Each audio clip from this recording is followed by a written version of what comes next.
Les modes de navigation avec NVDA. Plusieurs modes de navigation dans une fenêtre sont possibles avec NVDA, par focus, par objet ou avec la souris. Le plus fréquent est la navigation par focus, mais parfois, vous devrez recourir à la navigation par objets ou avec la souris. Dans ce dernier cas, il s'agira de simuler les actions de la souris. Définition. Une fenêtre qui s'affiche à l'écran est formée d'un grand nombre d'objets. Un objet est un élément informatique tel qu'un morceau de texte, un bouton, une case à cocher, un curseur, une liste ou une zone d'édition. Ces objets possèdent des propriétés, nom, valeur, état, description, que NVDA vocalise lorsqu'il y accède. Si vous entendez inconnu, c'est que l'objet courant n'a pas de nom, ou n'est pas reconnu. Les objets sont organisés en arborescence. Le bureau est au niveau 0 de cette arborescence, c'est-à-dire qu'il contient tous les autres objets. Un menu tel que fichier est un objet enfant de l'objet barre de menu, mais il possède des enfants qui sont les items. On peut trouver plusieurs objets du même niveau, mais ce n'est pas toujours le cas. Tous les objets n'ont pas d'enfants, mais ils ont tous un parent, sauf l'objet bureau. Indication. Dans la documentation de NVDA, il sera plutôt question d'objets contenant au lieu d'objets parents, et d'objets inclus au lieu d'objets enfants. Un objet d'une fenêtre a le focus, s'il est en mesure de recevoir une action de la part de l'utilisateur par la frappe de touche au clavier. Pour une zone de texte, le focus est signalé par un trait vertical clignotant. C'est le curseur système. Pour un bouton, le focus est signalé par un encadrement en pointillé. Attention! Les commandes suivantes correspondent à un clavier classique. Vous trouverez dans l'aide de NVDA les commandes pour un clavier de portable. Navigation par focus système. C'est la navigation la plus commune. Elle utilise des commandes de Windows ou spécifiques à NVDA, qui déplacent le focus. Après déplacement, NVDA donne des informations sur les propriétés de l'objet recevant le focus, nom, valeur, état, description, raccourci clavier, etc. Les commandes de navigation par focus avec lecture. Flèche haut et bas, se déplacer entre les lignes d'un texte, entre les éléments d'une liste ou les items d'un menu. NVDA lit la ligne. Flèche origine ou fin, aller au début ou à la fin d'une ligne dans un texte.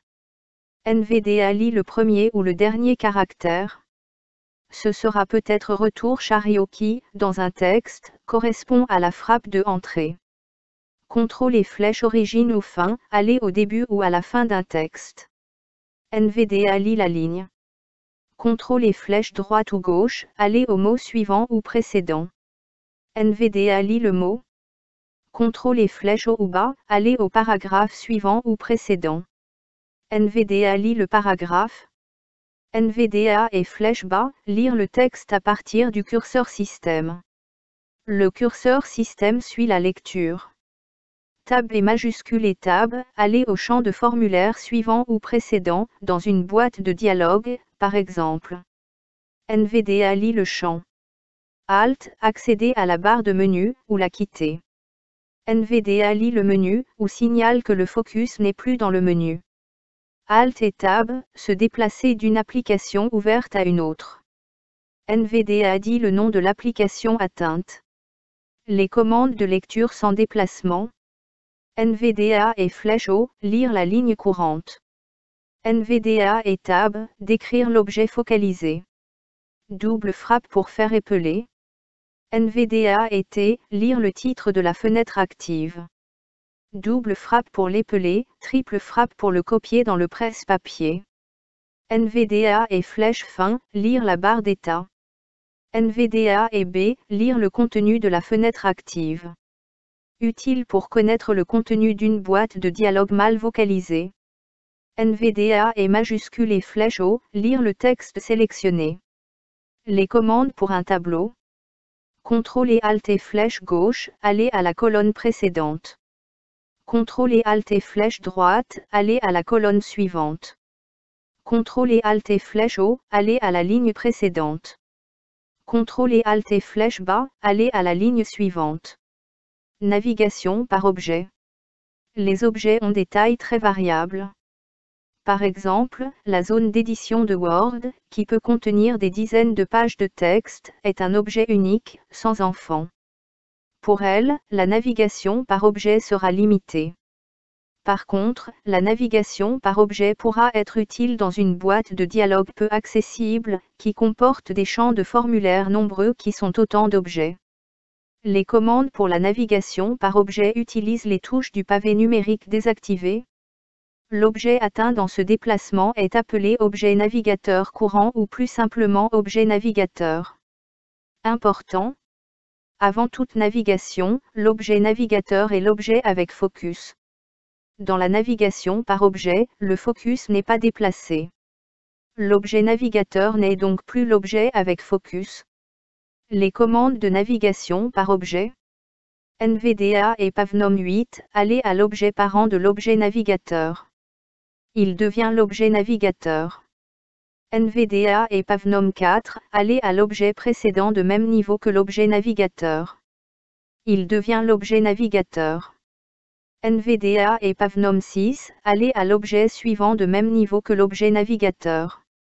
Il devient l'objet navigateur.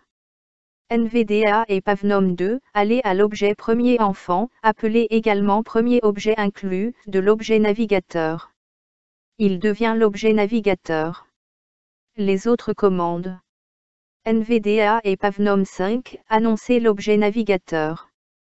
NVDA et Pavnom entrée, appliquer l'action par défaut à l'objet navigateur, si elle existe. NVDA et Pavnom-, aller à l'objet ayant le focus. C'est le moyen de revenir au point de départ de la navigation. NVDA et majuscule et Pavnom-, amener le focus à l'objet navigateur, si c'est possible. NVDA et Pavnom supprime, annoncer la position de l'objet navigateur. Rappel. Pour connaître l'objet avec focus, frappez NVDA et Tab. Remarque. Par défaut, si on déplace le focus, l'objet navigateur le suit. On peut désactiver ou réactiver ce suivi par NVDA plus 7. Il est possible de lire le texte à l'intérieur d'un objet, par caractère, par mot ou par ligne, au moyen du curseur revu. Navigation avec la souris. Par défaut, le suivi de la souris est activé dans la boîte de dialogue paramètres de la souris. Quand on déplace physiquement la souris, NVDA lit le texte se trouvant directement sous le pointeur de la souris. Si vous êtes en mesure de déplacer la souris, il pourrait être intéressant d'activer en plus l'option Suivre le curseur souris dans la boîte de dialogue curseur de revue. Dans tous les cas, vous pourrez simuler des actions de la souris par les commandes suivantes. Pavnom divisé, simple clic gauche. Double pression rapide pour le double clic gauche. Pavnom multiplié, simple clic droit. Majuscule et Pavnom divisé, verrouillage du bouton gauche. Majuscule et Pavnom multiplié, verrouillage du bouton droit. Indication. Il est possible d'évaluer la position de la souris sur l'écran. Pour cela, vous devez activer temporairement le suivi de la souris par NVDA et M, et la case Sonoriser les coordonnées quand la souris se déplace doit être cochée dans la boîte de dialogue des paramètres de la souris. Plus le pointeur de la souris se rapproche du haut de l'écran, plus les bips émis sont aigus, plus le pointeur de la souris se rapproche du bas de l'écran, plus les bips émis sont graves.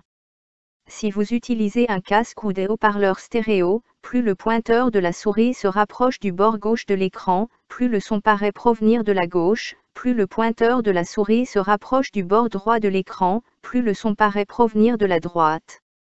Si de plus la case quand la souris entre dans un objet, annoncer son type est coché, NVDA annonce l'élément sur lequel se trouve le pointeur de la souris. Ceci peut être utile si vous devez par exemple atteindre un bouton inaccessible avec la navigation par focus. Cas particulier des pages web. Les deux modes disponibles dans les pages web. Une page web basique est constituée de textes et d'images, qu'on ne peut pas modifier par des frappes au clavier. Dans ce cas, NVDA collecte les informations contenues dans la page et les place dans ce qu'il appelle un tampon virtuel. Lire cette page consiste donc à lire le contenu du tampon virtuel, en utilisant les commandes de lecture classiques, mais aussi des commandes dites de navigation rapide, utilisant une seule touche. Vous êtes en mode navigation. Dans une page plus évoluée, vous trouverez des champs de formulaire. Dans ce cas, vous devrez pouvoir entrer du texte, ouvrir des listes, etc. Ce n'est pas possible dans le tampon virtuel, et vous devrez interagir directement avec la page au moyen du clavier. Pour cela, vous devrez utiliser le mode formulaire. NVDA tente de passer automatiquement en mode formulaire ou le quitter, quand c'est nécessaire. Si besoin, vous basculerez entre ces modes au moyen de la commande NVDA et espace. Vous saurez quel est le mode obtenu par cette commande en écoutant le son émis. Le son métallique correspond à l'activation du mode formulaire. Vous pouvez également activer le mode formulaire par espace et le quitter par échappe mais seulement s'il a été activé automatiquement. Commande relative à ces deux modes. NVDA et F7, affichés dans une boîte de dialogue, la liste des liens, titres et repères présents dans le tampon virtuel, donc en mode navigation. Échappe, quitter le mode formulaire. NVDA et espace ou espace, basculer manuellement entre les modes navigation et formulaire. Si vous passez manuellement en mode formulaire par cette commande, NVDA restera en mode formulaire jusqu'à ce que vous retourniez manuellement en mode navigation. NVDA et F5, réactualiser le tampon virtuel, si une page n'est pas chargée correctement. NVDA et CTRL F, rechercher une expression dans le document courant. NVDA et F3, rechercher l'occurrence suivante de l'expression. NVDA et majuscule et F3, rechercher l'occurrence précédente de l'expression. NVDA et CTRL et espace, retirer le focus d'un objet embarqué, par exemple une vidéo, et le rendre au tampon virtuel. Les touches de navigation rapide dans une page web. Elles permettent d'aller à l'élément suivant ou précédent si on utilise conjointement la touche MAJ. H, aller au titre suivant. On peut choisir le niveau en tapant 1, 2 sur le pavé alphanumérique. L, aller à la liste suivante, puce ou numéro. I, aller à l'élément suivant de la liste. T, aller au tableau suivant. K, aller au lien suivant. V, aller au lien visité suivant. U, aller au lien non visité suivant. N, aller au texte après un bloc de lien suivant. F, aller au champ de formulaire suivant. E, aller à la zone d'édition suivante. B, aller au bouton suivant. C, aller à la liste déroulante suivante. X, aller à la case à cocher suivante. R, aller au bouton radio suivant. Q, aller à la balise de citation suivant. G, aller au graphique suivant.